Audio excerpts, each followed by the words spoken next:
सीमांचल के सभी सम्मानित वोटरगण बल्कि पूरे बिहार के वोटरों, आदाब और सलाम। मैं आपकी खिदमत में अर्ज करना चाह रहा हूं कि बिहार में तकरीबन 65 लाख लोगों का नाम वोटर लिस्ट से हटा दिया गया है।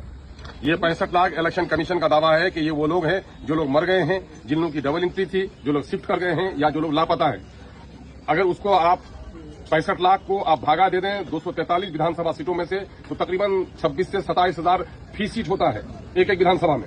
लेकिन किशनगंज में हमारा कुछ ज्यादा लोगों का नाम हटा है। अमोर बैसा में हमारे 45,000 लोगों का नाम हटाया गया है। किशनगंज विधानसभा क्षेत्र में 49,000 लोगों का नाम हटाया गया है। कोचाधामन में 30,000 लोगों का नाम हटाया गया है। बहादुरगंज में 31,000 लोगों का नाम हटाया गया है। ठाकुरगंज में 29,000 लोगों का नाम हटाया गया है, जो अनुमान से ज्यादा है। ये जो वोटर लिस्ट अभी आपके बीएलओ के पास आया है, इसमें आपका नाम चढ़ गया है, तो इससे आप संतुष्ट और मुतमईन मत हो जाइए। ये प्रारूप है, इसको कहा गया है ड्राफ्ट रोल है।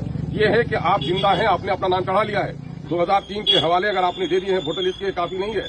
वो 11 कॉलम में से एक कॉलम का सबूत आपको देना है, जिसमें जैसे कि जन्म प्रमाण पत्र है, बोर्ड का सर्टिफिकेट है, पासपोर्ट है, आवास प्रमाण पत्र है, 87 से पहले का बैंक खाता वगैरह है।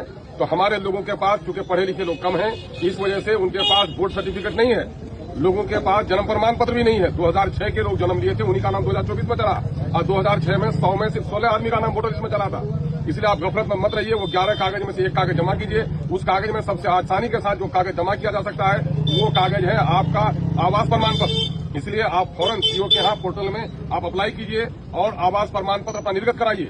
और दूसरा मामला हो सकता है वो पारिवारिक सूची। पारिवारिक सूची ऑफलाइन भी होता है, पारिवारिक सूची सीओ के यहाँ बनवाइए और वक्त रहते हुए बीएलओ के पास कागज जमा कर दीजिए। समाज के पढ़े लिखे लोग, गांव के मेंबर साहब, जो हमारे पंचायत नुमाइंदगान है, उनसे गुजारिश है कि आप बीएलओ के पास बैठिए कि हमारे कितने लोगों का डॉक्यूमेंट जमा हुआ, कितने लोगों का जमा नहीं हुआ है। इलेक्शन कमीशन की तरफ से ये काम बड़ा धोखे का हो रहा है कि जिनका डॉक्यूमेंट जमा हुआ है और जिनका नहीं जमा हुआ है, इस प्रारूप में उसका कोई सबूत नहीं मिलता है। ऑनलाइन भी देखिए कि मेरा डॉक्यूमेंट जमा हुआ कि नहीं जमा हुआ है, इसका कोई इंडिकेशन नहीं मिलता है। होना यह चाहिए था जब ये प्रारूप जारी कराया गया, जिनका डॉक्यूमेंट जमा हो गया था उनके डॉक्यूमेंट जमा होने का उसमें सबूत होना चाहिए था, और जिनका डॉक्यूमेंट जमा नहीं हुआ था उनका ब्लैंक होना चाहिए था। ऐसा कुछ भी नहीं है। इसलिए बीएलओ के पास बैठिए और अपना नाम देखिए कि मेरा डॉक्यूमेंट जो जमा हुआ है कि नहीं जमा हुआ है। इसके बाद जो फाइनल लिस्ट तैयार होगा, वो लिस्ट होगा, फाइनल पब्लिकेशन होगा।